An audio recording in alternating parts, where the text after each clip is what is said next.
Like کریں، subscribe کریں اور بیل آئیکن کو دبائیں سب سے پہلے ویڈیو پانے کے لیے۔ خواجہ معین الدین حسن کہتے ہیں آپ مسجد نبوی شریف میں مقیم ہو جاتے ہیں اس نیت سے کہ اب میں نے دین کی خدمت یہی کر کے زندگی مکمل کر لینی ہے۔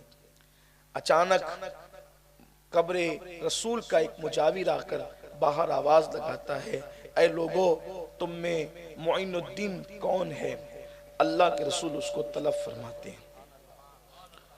چونکہ معین الدین کوئی نام نہیں تھا، جیسے مثال کے طور پر اگر آپ برا نہیں مانے تو بات صرف سمجھانے کے لیے ملانے کے لیے کہ اسٹیج پر علامہ صاحب کون ہے تو آپ کو دسترخوان پہ یاد کیا جا رہا ہے، تو ظاہر سی بات ہے تو سبھی علامے اٹھ کے کھڑے ہونے کہ میں بھی علامہ ہوں، یہی تو ہوگا اور کیا ہوگا۔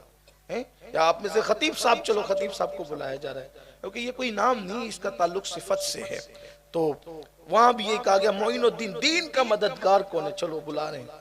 تو جتنے وہاں حدیث کی کتابیں لے کر بچوں کو برسوں سے پڑھا رہے تھے سب اٹھ کے کھڑے ہوئے، انا معین الدین، انا معین الدین، میں معین الدین، میں معین الدین ہوں۔ لیکن ایک ہی ذات تھی جو کھڑی نہ ہوئی، کہا کہ میں نے، میری حیثیت کیا اور میری اوقات کیا ہے، میں کب سے معین الدین ہو گیا، میں کب سے معین الدین ہو گیا، کیونکہ میں نے تو دین کی کوئی مدد ہی نہیں کی ہے۔ یہ بات جو ہے وہ ذہن میں آئی اور ایک ہی ذات تھی جو اٹھ کے کھڑی نہ ہوئی۔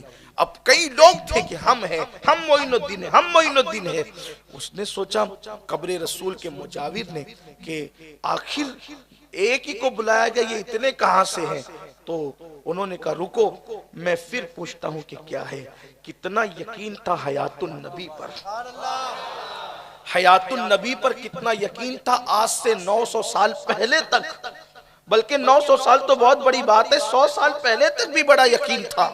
اور الحمدللہ آج بھی اہل حق کو اتنا یقین ہے کہ ہم اپنے نبی صلی اللہ علیہ وآلہ وسلم کی نگاہوں سے ایک سیکنڈ کے لیے بھی پوشیدہ نہیں ہیں۔ اللہ اکبر، اللہ اکبر۔ اگر یہی یقین ہر بندے کے دل میں پیدا ہو جائے کہ ایک سیکنڈ کے لیے بھی میں اپنے نبی کی نگاہ سے پوشیدہ نہیں ہوں، اللہ اکبر، تو مجھے بتائیں جو امتی 24 گھنٹے کے ایک ایک لمحہ اپنے نبی کی نگاہ میں ہو، اس کی زندگی کو، اس کی موت کو، اس کے گھر کو، اس کے کاروبار کو خطرہ کیسے ہو سکتا ہے؟ کوئی کیوں کر مٹائے گا ہمیں؟ کیسی مضبوط تر پناہ میں ہے وہ ہماری نگاہ میں نہ صحیح، ہم تو ان کی نگاہ میں ہیں۔ وہ ہماری نگاہ میں نہ صحیح، ہم تو ان کی نگاہ میں ہیں، ہم تو ان کی، جو حضور کی نگاہ میں ہو اس کا، ارے جب حضور کی نگاہ میں آنے والے کا عذاب کے فرشتے کچھ نہیں بگاڑ سکتے۔ ڈھونڈا ہی کریں صدر قیامت کے سپاہی، وہ کس کو ملے جو تیرے دامن میں چھپا۔ لیکن بات بس اتنی ہے کہ کوئی ان کی نگاہ میں آ جائے اور ان کی نگاہ کا کوئی خیال بھی کر لے۔ اگر یہ امتیوں کو احساس ہو جائے کہ ہم ان کی نگاہ میں ہیں تو پھر داڑھی منڈا کر گٹر میں پھینکتے وقت بھی تو ان کی نگاہ میں ہے، زنا کرتے وقت بھی تو پھر وہ غافل نہیں ہے، عورتوں کے ساتھ بدنظری کر رہے ہیں تو پھر ان کی نگاہ میں ہی ہے۔ اگر یہ تصور ہی ہو جائے نا، یقین ہو جائے کہ ہم ان کی نگاہ میں، یہ سب چھوٹ جائے، جس دن یہ چھوٹ جائے گا پھر دیکھو ان کی نگاہ کا کمال۔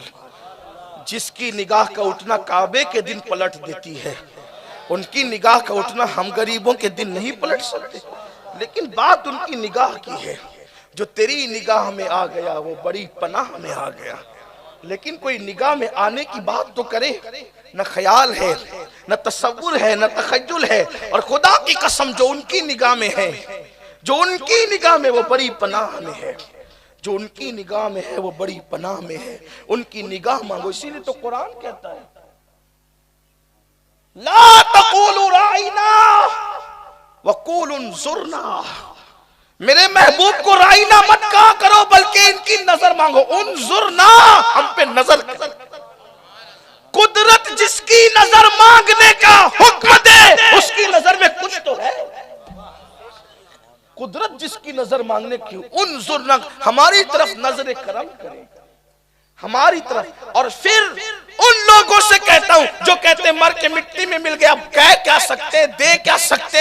قرآن صرف دور رسالت کے ظاہری دور کے لیے ہے یا قیامت تک کے لیے ہے؟ اور اللہ اکبر، قرآن کسی آیت کی تفسیر کو تم اس وقت تک محدود نہیں کر سکتے، خاص نہیں کر سکتے جب تک کہ مصطفیٰ جان رحمت نے اس کو خاص نہ کیا ہو۔ جب قرآن عام کہہ رہا ہے رائنا مت